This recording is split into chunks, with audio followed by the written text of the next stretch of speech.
봄이면 봄이어서 좋고 네. 여름이면 여름이어서 되게 긍정적이시네요.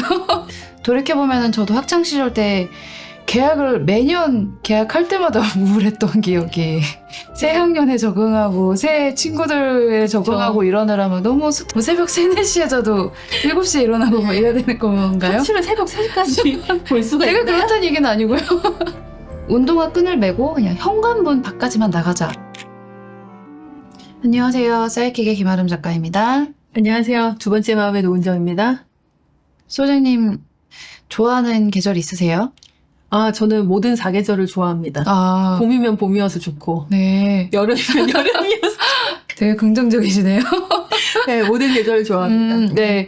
저도 뭐 점점 이제 나이 들어가면서는 모든 계절이 소중하고 계절이 올 때마다 그 계절을 놓치지 말고 누려야겠다 이런 생각을 하는데 어릴 때는 좀 그 특정 계절마다 약간 우울함을 느끼기도 했었던 것 같아요. 그래서 오늘 주제를 좀 들으면서 공감하실 분들이 좀 꽤 있으실 것 같은데, 이 날씨가 풀리면서 사람들은 보통 꽃이 피고 이제 따뜻해지니까 또 많이들 좋아하잖아요? 그런데, 와, 이제 봄이다. 이렇게 좀 느끼는 사람들이 있는 반면, 이 봄이 왔는데도 막 몸이 축축 처지고 침대에서 일어나기 싫고 막 오히려 너무 햇살은 좋은데 우울감이 느껴지고 막 이런 분들이 또 있으신 것 같아요. 저도 예전에 그런 것들을 좀 느껴서 좀 이거에 대해서 이야기를 해보면 좋을 것 같아요. 얘기를 들으면서 그 봄이 좋냐라는 그런 노래 있지 않아요? 네, 그게 몽땅 네. 망해라 10cm에. 네, 그게 갑자기 네. 생각나네요. 네. 오늘 그 계절성 어떤 정동장애, 특히 그 중에서 우울에 대해서 좀 얘기해보면 좋을 것 같아요. 네, 이게, 저는 예전에 막 그런 생각을 했었던 것 같아요. 다른 사람들은 막 봄 왔다고 좋아하고 놀러 나가고 이러는데 나만 왜 이러지? 나 좀 문제 있나? 막 이런 생각을 좀 하기도 했었거든요. 네. 요즘 그런 이야기들 하시는 분들이 많이 있고요. 그래서 이 계절에 동반하는 어떤 감정의 변화나 뭐 우울이나 이런 것들에 대해서 좀 얘기를 해보면 좋을 것 같다라는 생각이 듭니다. 그리고 왜 우리가 봄에 더 유독 힘들게 좀 느껴지는지, 그것이 뭐 어떤 이유가 있는지 이런 것들을 오늘 한번 좀 얘기 나눠볼까요? 네. 그래서 오늘 좀, 나도 이 계절성 우울에 좀 해당하는 것 같다라고 생각되시는 분들은, 네, 좀 지켜봐 주시면 좋겠습니다. 일단, 이 계절성 우울이라는 게 정확하게 어떤 건지, 우리가 보통은 이제 뭐 날씨가 뭐 너무 좋거나 혹은 너무 안 좋을 때 좀 기분이 다운되는 경우도 있긴 하잖아요. 그거와 또 어떤 차이가 있는지 좀 설명해 주시겠어요? 네. 왜 막 우리가 뭐 여자는 뭐 봄의 기분이 좋아지고 뭐 이런 뭐 네. 우와 양의 가을은 남자에게 좀 그런 거 있잖아요. 네. 이제 그런 게 있는데 이 계절성 우울이라고 하는 것은 특정한 이제 어떤 계절이 됐을 때 내가 그냥 뭐 감정이 뭐 처지거나 기분이 안 좋아지거나 이제 이런 것을 떠나서 그 계절성으로 이제 반복되어지는 어떤 정서적인 무드를 느낀다라는 건데요. 정식 명칭으로는 seasonal affective disorder라고 해서 계절성 정동 장애 뭐 이렇게 이제 좀 표현을 해볼 수 있습니다. 그래서 이거는 이제 특정 계절에 반복적으로 나타나는 이제 정서적인 어떤 변화를 이야기를 하고요. 기분이 좀 안 좋은 수준을 이야기하는 것이 아니라 일상생활에 어느 정도 영향을 주는 그런 상태를 이야기를 하거든요. 그래서 뭐 일반적으로는 이제 그 일조량이 적은, 그러니까 햇빛이 덜 드는 고위도 지방에 거주를 하거나 연령이 낮을수록 이런 계절성 정동장애의 위험도가 높다, 이렇게 알려져 있다고 하네요. 지리적 위치도 좀 영향을 줄 수도 있는 네, 거예요. 그런가 봐요. 네네네. 그건 좀 새롭게 알게 된 사실이라 신기해요. 네. 그러면 이 계절성 정동장애, 계절성 우울에 대해서는 좀 이걸 가지게 된다면 어떤 증상들이 구체적으로 나타나나요? 네. 첫 번째로는 이제 오늘 우리는 이제 봄에 대해서 얘기를 하니까 봄 위주로 조금 말씀을 드려볼게요. 에너지가 없고 무기력한 느낌이 드는데요. 이제 자고 일어나도 왠지 피곤하고 또 아무것도 하기 싫은 상태가 지속이 되고요. 그러니까 몸이 좀 축 처지는 것 같고 이제 약간 이런 느낌이고요. 두 번째로는 수면이 좀 많이 느는 거예요. 그래서 평소보다 많이 자는데도 개운하거나 잘 잔 것 같은 느낌이 들지 않고 계속해서 졸리거나 좀 몸이 계속 좀 축 처져 있는, 앞서 말씀드린 것처럼 그런 느낌이 계속됩니다. 그리고 세 번째는 탄수화물이나 단 음식이 좀 많이 땡기는 거예요. 그래서 평소에는 잘 먹지 않았던 뭐 빵이나 과자, 그리고 뭐 밥, 이런 것들을 이유 없이 좀 폭식하고 싶거나 먹고 싶은 그런 충동에 휩싸이게 됩니다. 네. 네. 그 사람들이 막 우울해서 치킨 먹어야 되겠어, 뭐 슬퍼서 빵 사야 되겠어 이러는 게 나름의 이유는 좀 진짜로 있는 건가요? 아, 그 우울해서 빵 샀어, 이거. 슬퍼서 빵을 샀어. 아, 이런. 그 F와 T의 뭐 네. 반응법 할 때 나오는 그게 네. 뭐 봄에 샀나 보죠? 네. 네. 네. 그 시기적으로 당기는 거랑 뭐 정기적으로 당기는 건 좀 다를 수는 있을 것 같고요. 이제 앞서 이제 몇 가지 증상들을 좀 말씀드렸는데 그거에 또 추가적으로 이제 집중력이 뭐 떨어진다던가 뭐 평소에 즐겼던 것들이 좀 재미가 없어진다던가 이런 것들이 좀 이제 계속적으로 지속이 된다면 아무래도 이것은 이제 단순한 기분 변화가 아니라 좀 어떤 뭐 내가 이제 좀 주의할 만한 어떤 증상인가? 이렇게 좀 볼 수 있겠지요? 네. 네. 그냥 우리가 일반적으로 좀 우울을 가지고 있는 사람들에게서도 발견할 수 있는 패턴이기는 한데, 왜 계절이 바뀌면 이런 증상들이 또 나타날 수가 있는 건지도 말씀해 네. 주시겠어요? 이 계절이 바뀐다는 거는 말 그대로 이제 외부 환경이 바뀐다라는 것이잖아요. 아까 말씀드렸던 햇빛이나 온도나 이제 그것에 반응하는 나의 어떤 신체의 시스템에서도 어떤 변화들이 일어나는 건데요. 이제 가장 중요한 거는 이제 빛이라고도 좀 볼 수 있거든요. 그래서 우리 뇌가 이제 이런 뭐 빛이라고 하는 거, 뭐 몸이 뭐 이렇게 햇빛을 많이 쐬는 것이 또 우울에도 관련이 있다 이런 얘기들을 많이 하는데 이 세로토닌이라고 하는 신경 전달 물질은 사실은 이제 우울증에서도 자주 이야기가 되는 그 신경 전달 물질인데요. 이것은 이제 기분과 수면, 식욕 이런 것들을 전반적으로 조절을 하거든요. 근데 햇볕을 쬐는 그 일조량이 뭐 줄어들거나 이렇게 하면 세로토닌의 생성도 이제 영향을 많이 받게 됩니다. 근데 거기에 뭐 멜라토닌이라던가 이 밤에 잠을 자는 어떤 호르몬 이런 것들이 계속 이제 몸에게도 신호를 주게 되니까 겨울에서 이제 봄으로 갈 때에는 이런 이제 햇볕의 변화가 내 몸에도 이제 좀 영향을 주고 있다라고 좀 볼 수 있죠. 네. 그러면은 이게 몸이 계절을 제대로 약간 계절의 변화를 몸이 못 따라간다 약간 이렇게 볼 수 있는 건가요? 그러니까 뭐 예를 들어서 잘못 읽는다라고 좀 표현을 하기보다는 그 변화에 이제 반응을 하고 있다 이렇게 좀 볼 수 있는 건데 뭐 사람에 따라서는 그런 이제 외부적인 환경, 빛의 변화 뭐 이런 것들에 뭐 더 영향을 많이 받을 수도 있고 그렇지 않을 수도 있어서 이제 뭐 이런 이제 외부적인 뭐 온도가 바뀌고 햇볕을 쬐는 어떤 것들이 달라지고 이렇게 했을 때 그러니까 몸이 느끼는 어떤 반응은 사람들마다 좀 다를 수 있습니다. 근데 또 한 가지 구독자분들께서 궁금해하실 것 같은 게 우리가 보통 계절성 우울이라고 하면 이제 낙엽이 지는 가을이나 추워지는 겨울 이런 때 더 오히려 몸이 축축 처지고 우울해질 것 같다는 인상을 받는데 왜 오히려 이 날씨가 좋아지는 봄에 이것들이 생기는지 좀 그 이유를 궁금해하실 것 같아요. 네, 맞아요. 이 봄이라고 하는 것이 왜 그 어떻게 보면 더 생생하고 활기가 있는 시절이어야 될 것 같은데 왜 우울과 연관이 되어질까 이제 이렇게 생각을 하실 수 있을 것 같은데요. 사실 겨울만큼이나 봄에도 이렇게 좀 계절성 우울이라고 하는 것들을 표현하시는 분들이 있는데 그 이유들을 같이 한번 좀 생각을 해보면 좋을 것 같습니다. 네. 네네. 첫 번째는 이제 생체 리듬이 좀 바뀐다라고 볼 수 있는데요. 아까도 말씀드렸던 것처럼 봄이 되면 이제 일조량이 확 늘게 되잖아요. 그런데 이제 우리 몸의 생체 시계는 아직 그 즉각적으로 변화를 좀 이제 따라가지 못하게 되었을 때, 뭐 외부 환경은 이제 봄인데 아직 몸은 그 봄에 좀 적응하기 이전이어서 겨울의 어떤 그 상태에서 봄으로 넘어가고 있는 시차가 조금 있을 수 있는 거죠. 그래서 그 간극을 이제 막 열심히 따라가려고 하다 보니까 호르몬이 좀 뭐 혼란스러워질 수 있고, 아까도 말씀드렸던 것처럼 평소에는 뭐 규칙적이었던 수면 패턴이 좀 불규칙적으로 바뀐다던가, 잠이 오지 않는다던가, 뭐 이런 걸 수 있죠. 왜 우리가 환절기에도 감기에 잘 걸린다던가, 뭐 이런 이제 뭐 알러지 현상이 나타난다던가 이런 것처럼 그 변화된 어떤 이제 환경에 적응하기 위한 부분들이 있잖아요. 그런 것처럼요. 뭐 예를 들면은 겨울잠에서 이제 깨어나는데 아직 뭐 눈도 좀 비벼야 되고 몸도 좀 깨어나야 되고 근육도 다시 좀 움직여야 되고 이런 것과 좀 비슷한 원리겠네요. 네네, 맞아요. 딱 음. 맞는 거고요.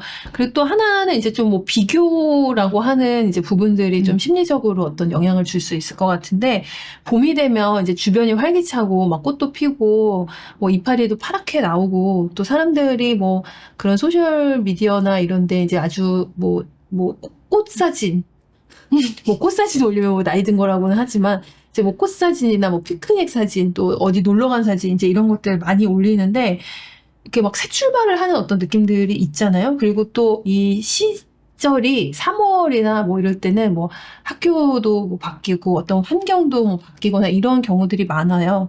그런데 사람들은 뭔가 이렇게 활기차게 새로운 생활들을 하고 있고 자랑하고 있는데, 나는 여전히 좀 뭐 무기력하고 변화가 없고 침대에서 일어나기가 힘들고, 그러면 그 사람들과 나를 좀 비교하면서 나만 좀 뒤처지고 있는 건가? 나만 이 봄에서 좀 이렇게 같이 끼지 못하고 좀 즐기지 못하고 있는 건가? 이런 마음을 좀 갖게 될 수 있죠. 네. 저도 돌이켜보면 좀 그런 환경의 변화에서 나만 주춤하고 정체되어 있는 것 같아서 느끼는 우울이 있었던 것 같네요. 말씀을 들어보니까. 네. 맞아요. 그래서 그 아까 이제 비교한다라고 말씀드렸던 이제 그런 것들이 스스로에게 나만 이렇게 뭔가 좀 안 하고 있는 것 같은 이제 그런 느낌이 들고, 이렇게 계절이 좋은데 왜 나는 이렇게 좀 뭐 아무것도 안 하고 있을까? 이런 자책감을 좀 갖게 할 수도 있는데요.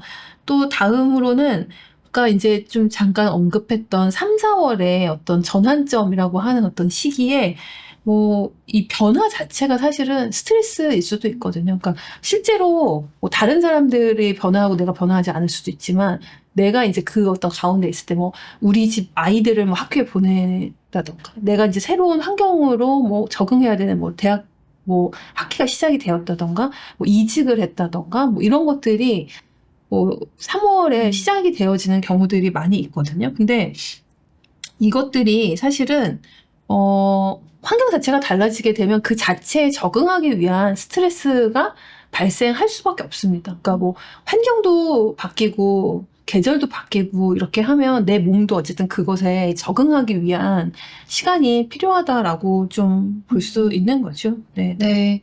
어떻게 보면은 그 중요한 환경의 변화나 계절의 변화가 맞물려서 이게 더 도드라지는 것일 수도 있겠네요. 돌이켜보면은 저도 학창 시절 때 계약을 매년 계약할 때마다 우울했던 기억이. 새 학년에 적응하고 새 친구들에 적응하고 이러느라면 너무 스트레스 받고 그게 우울했던 얼마나 기억이 사실 있어요. 스트레스 받는 일이에요. 네. 왜냐면 뭐 우리 선생님이 어떤 사람일지, 뭐 내가 새로운 친구들 잘 만날 수 있을지, 뭐 어떤 자리에 앉을지, 뭐 이런 게 다 하나하나 좀 긴장되거나 하는 걸 수 있잖아요. 네, 그렇죠. 뭐 직장인들에게도 막 인사 이동 시즌이 보통 연초에 네. 많이 벌어지니까 봄쯤이 되면은 또 그것 때문에 더 정신없고 힘든 케이스도 있을 수 있겠네요. 네. 네. 그래서 내담자 분들이 이제 상담실을 찾을 때도 많이 하는 이야기가, 어떤 상황적인 것에서 오는 스트레스와 나의 어떤 성격적인 부분에서 오는 그 내용들을 좀 구별하자, 이런 얘기들을 많이 하는데, 이렇게 이제 외부적인 어떤 환경들이 변화하거나 뭐 바뀌어서 스트레스를 받을 수밖에 없는 상황에서 이게 이제 나의 어떤 성격의 문제인가라고 생각을 하면 그 두 개가 막 다 섞이거든요. 그러니까 뭐 이직, 아니면 뭐 인사이동, 뭐 또 어떤 환경적인 변화, 이런 것들은 내가 아닌 다른 누구여도 스트레스를 받을 수 있는 상황이기 때문에, 그것을 이제 나의 어떤 성격적인 부분으로 다 몰아가지 않고, 지금은 좀 내가 스트레스 받을 수 있는 상황이구나, 정서적으로 좀 변화할 수 있는 시기구나, 이렇게 뭐 알아차리고 느끼는 것도 중요할 것 같습니다. 네. 네, 좋습니다. 그러면 이제 이런 분들께 좀 도움이 될 수 있는 이야기를 해보면 좋을 것 같은데, 이 계절성 우울을 좀 벗어나기 위해서 이걸 좀 그래도 완화하기 위해서 우리가 해볼 수 있는 게 뭐가 있을까요? 네. 오늘 햇빛 얘기를 엄청 많이 했잖아요.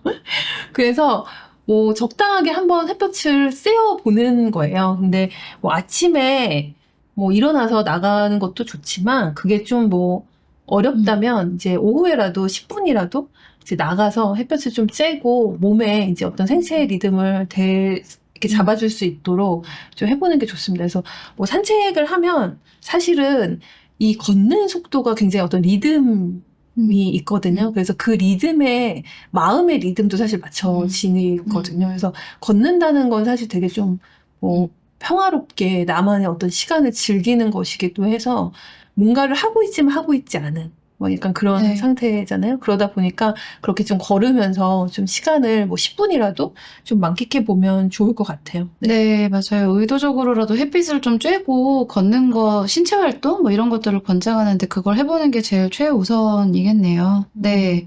그럼 두 번째는 뭐가 네. 있을까요? 이것도 이제 아까 전에 얘기했던 내용과 연관이 되어지는데 수면 리듬을 좀 고정시키는 겁니다. 그래서 주말에 막 몰아서 자거나 막 뭐 밤에 뭐 늦게 자고 새벽에 막 넷플릭스 몰아서 보고 막 이런 걸 하면서 시간을 이렇게 뭐 바꾸지 않도록 하는 게 필요하고 만약에 늦게 자더라도 일어나는 시간을 약간 좀 고정을 해놓는 게 좋거든요. 그래야지 이제 월요일이나 그 평일을 잘 보낼 수가 있어서 여러분들이 이제 취침 시간보다는 일어나는 시간을 좀 어느 정도 고정을 해두시고 그렇게 되면 너무 많이 자거나 뭐 그렇게 하더라도 수면량을 좀 이렇게 뭐 좀 줄더라도 일어나는 시간을 지켜서 그 다음날 뭔가 지켜질 수 있도록 하는 게 좀 필요할 수 있어요. 네. 요즘에는 특히 쇼츠 보다가 늦게 주무시고 이러는 경우 되게 많은데 무조건 그래도 기상 시간은 맞추는 걸로 뭐 새벽 3, 4시에 자도 7시에 일어나고 뭐 이래야 되는 건가요? 사실은 새벽 3시까지 볼 수가 제가 있나요? 그렇다는 얘기는 아니고요. 네. 보다 보면 또 시간이 뭐 또 빨리 갈 수도 있으니까요. 그죠? 네. 일어나는 시간을 좀 고정을 해두는 게 좀 필요할 수 있을 것 같습니다. 네, 맞아요. 네. 그 휴대폰을 밤늦게까지 많이 보면 되게 각성된 상태여서 그 전자파도 그렇고 잠 자는 게 되게 쉽지 않을 수가 있거든요. 왜냐면 이게 계속 눈앞에서 맞아요. 또 막 이렇게 뭐 집중하게 만드는 어떤 것들이 계속 되니까요. 그래서 잠잘 때는 조금 이렇게 멀리 두고 좀 잠에 몰입할 수 있는 환경을 만드는 것도 또 필요하죠. 네. 뇌가 계속 정신활동을 하는 것 같더라고요. 네, 맞아요. 네. 네. 그럼 세 번째는 뭘까요? 네. 아까 이제 봄이 돼서 뭐 탄수화물이나 단계 좀 땡길 수 있다라고 말씀을 드렸는데, 이렇게 이제 무기력할 때 몸에서 이제 당을 필요로 하고, 또 그러다 보니까 이제 당분이 높거나 탄수화물 위주로 식사를 하게 되면, 이제 뭐 혈당이 막 이렇게 확 올랐다가 또 떨어지게 되면서 오히려 이제 피곤하거나 무기력함을 느낄 수가 있거든요. 그래서 건강한 식단, 달걀, 두부, 뭐 이런 약간 건강 식단. 건강에 예, 뭐 누가 들어도 단백질, 건강한 뭐 고구마. 고구마는 탄수화물이니까 좀 그럴 수 네. 있겠네요. 그리고 이런 것들을 챙기면 좀 오히려 건강을 뭐 이 시기에 좀 맞춰볼 수도 있겠죠. 네, 뭐 아까 앞에서 언급한 뭐 치킨이라든지 슬퍼서 사는 빵이라든지 이런 것들은 좀 줄여야 되는 거죠. 네. 뭐 아주 뭐 나를 힘들게 하지 않을 정도로 뭐 즐기면서 먹는 거는 괜찮지만 또 너무 많이 드시는 것도 네. 좋지 않다 이렇게 네, 말씀드리고 네. 싶어요. 네. 또 더 있을까요? 하나 더는요, 이제 목표를 좀 작게 세우고 움직이는 것인데요. 이제 어쨌든 운동을 하는 거는 정신 건강에 많은 도움이 되거든요. 그러니까 내가 한 자리에만 머물러 있고 밖에 나가지 않고 이렇게 하지 않는 것이 사실은 이제 뭐 조금이라도 움직여 보고 밖에 나가기 정말 싫을 때에는 나가서 이제 재활용 쓰레기라도 버리고 뭐 동네 산책을 10분이라도 하고 이제 이런 것들이 되게 중요한데 우리가 이제 너무 큰 목표를 세우면 뭐 내가 뭐 한강에 나가서 2시간 달리기를 하겠다. 이런 거를 하면 오히려 마음이 부담져서 오늘 말고 내일 나가야지. 다음 주에 나가야지. 이렇게 하게 될 수 있으니까 그냥 처음에는 뭐 할 수 있는 만큼 해보고 이제 안 되면 말자. 이런 식으로 좀 가볍게 마음을 먹는 게 오히려 뇌에 좀 좋은 영향을 줄 수 있습니다. 그래서 그렇게 움직이면서 내가 하고 싶은 거를 이렇게 좀 익숙하게 만들어 가는 거죠. 네. 이거는 저도 좀 생각이 나는 게 제가 몇 년 전부터 습관을 아침에 기상하자마자 이부자리를 잘 이렇게 정돈하라는 걸 세웠어요. 그래서 아침에 눈 뜨자마자 내가 성취할 수 있는 아주 작은 첫 번째 목표로 잡고 그걸 몇 년째 하고 있는데 되게 기분이 좋더라고요. 나 침대 정돈했어. 이렇게 아침을 시작하면 좀 기분이 좋게 시작을 할 수가 있고 있는 것 같아요. 그리고 제가 아는 분도 아까 그 운동 얘기를 해서 그런데 운동화 끈을 메고 그냥 현관문 밖까지만 나가자가 목표래요. 근데 또 이게 신발을 신고 운동화를 신고 현관문을 열면 현관문 연 김에 조금 갔다 올까 이렇게 생각을 하게 된다고 하더라고요. 그래서 그런 차원에서 진짜 아주 얕은 작은 목표를 세우는 게 너무 중요하고 또 성취감을 느끼는데 도움이 많이 될 것 같네요. 네. 그 조던 피터슨 심리학장상 청소하는 거 되게 중요하다고 맨날 얘기하시는데 그 청소 저기 침대 얘기도 항상 하시잖아요. 맞아요. 그리고 뭐 성공하는 사람들의 뭐 아침 루틴에 항상 그 침대 정리하는 게 네, 나오잖아요. 맞아요. 침구를 정리해라 이게 있는데, 네, 그거를 제가 좀 실천하고 있다고 자랑 좀 해봤습니다. 네. 네, 그러면 마지막으로 이게 자기 관리도 좀 중요한데 혹시나 그런 자기 관리를 스스로 하는 수준에서도 이게 좀 해결이 되지 않는다. 이것조차도 너무 힘들다 하는 사람에게는 어떤 도움이 필요할까요? 네. 뭔가, 그러니까 이제 내가 어떤 뭐 임상적으로 아니면, 그러니까 정말 도움이 좀 필요하거나 어딘가를 좀 찾아가야 되겠다 이런 것에 대해서 지금 좀 말씀하시는 것 같은데요.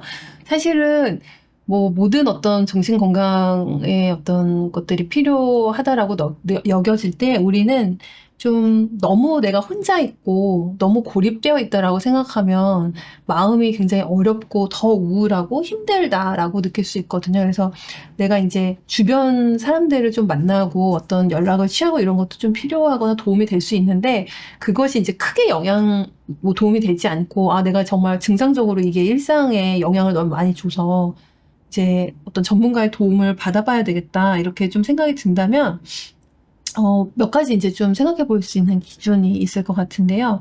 첫 번째는 내가 너무 이런 이제 그 계절에 동반하는 이 정서적인 무드가 일상생활을 하기가 어려울 만큼 나한테 굉장히 이제 오래 좀 지속이 된다. 한 2주에서 한 달 이상 지속이 된다라고 한다면 이거 뭐 단순히 컨디션이나 기분의 문제만으로 보기엔 좀 어려울 수도 있으니까 한번 이제 병원을 찾아보면 좋을 것 같고 그리고 이제 계속해서 그냥 이게 기분의 문제가 아니라 일상생활이 어려워지는 거 있잖아요. 그러니까 뭐 학교를 나가기가 어렵다든지, 뭐 직장을 나가기가 어렵다든지, 뭔가 뭐 일상에서 해야 되는 아주 작은 것들도 하기가 어렵고, 사람들과 뭐 말도 하기도 어렵다. 이렇다면 이건 이제 좀 어떤 신호로 볼 수 있고요. 그리고 또 하나는 이런 이제 주관적인 괴로움이 너무나 강해서 뭐 스스로를 해치거나 타인에 대해서도 뭔가 그 좋지 않은 마음이 계속해서 지속적으로 들 때는 좀 어떤 도움이 필요할 수 있을 것 같아서 이럴 때는 이제 내가 어느 정도로 지금 이 감정이 나를 좀 이렇게 영향을 주고 있는지를 살펴보시고 주관적인 괴로움과 일상에서의 그 유지가 어렵다라고 한다면 병원이나 심리상담센터를 찾아보시는 것을 좀 말씀드립니다. 네. 네. 네, 오늘 소장님과 이 봄에 겪을 수 있는 계절성 우울, 그리고 이걸 좀 어떻게 해결하면 좋을지에 대해서 같이 알아봤는데요. 이 봄을 맞이하는 모든 분들을 위해 혹시 소장님 마지막으로 한마디 해주실 게 있으실까요? 뭐, 봄이라고 하는 거는 내가 뭔가를 꼭 항상 이제 똑같은 무드로 뭐 봄은 항상 뭐 생기고 활기차고 뭐 이렇게 하는 계절이라고 생각하지 않아도 될 것 같고 또 뭐 내가 느끼는 어떤 뭐 계절적인 정서나 감정이 있다면 그것이 또 나한테 어떤 말을 걸어오고 있는지 그런 것들을 좀 보시는 것도 필요할 수 있을 것 같아요. 다만 그것이 이제 너무 나에게 어떤 어려움을 주고 도움이 필요하다면 또 전문가를 찾아가 보는 것도 생각해 보시면 좋을 것 같고요. 네. 네, 오늘 저도 이 이야기 들으면서 올 봄은 왠지 봄을 만끽할 수 없을 정도로 바쁠 것 같다는 생각을 개인적으로 지금 하고 있는데, 네, 그래도 이 봄이 좀 아깝잖아요. 그래서, 받으실 수 있는 도움이 있다면 좀 받아보시기도 하고, 내가 작게라도 실천해 볼 수 있는 것이 있다면 또 실천하면서 이 봄을 잘 지나가시길 네, 바라겠습니다. 오늘은 여기까지 할까요? 네. 네. 봄이 또 늦게 오면 또 늦게 가기도 하니까 자기만의 네, 리듬을 찾는 것도 좋지 않을까요? 좋네요. 네. 그래요. 네, 감사합니다. 오늘 여기까지 하죠. 네, 네. 수고하셨습니다. 네, 수고하셨습니다.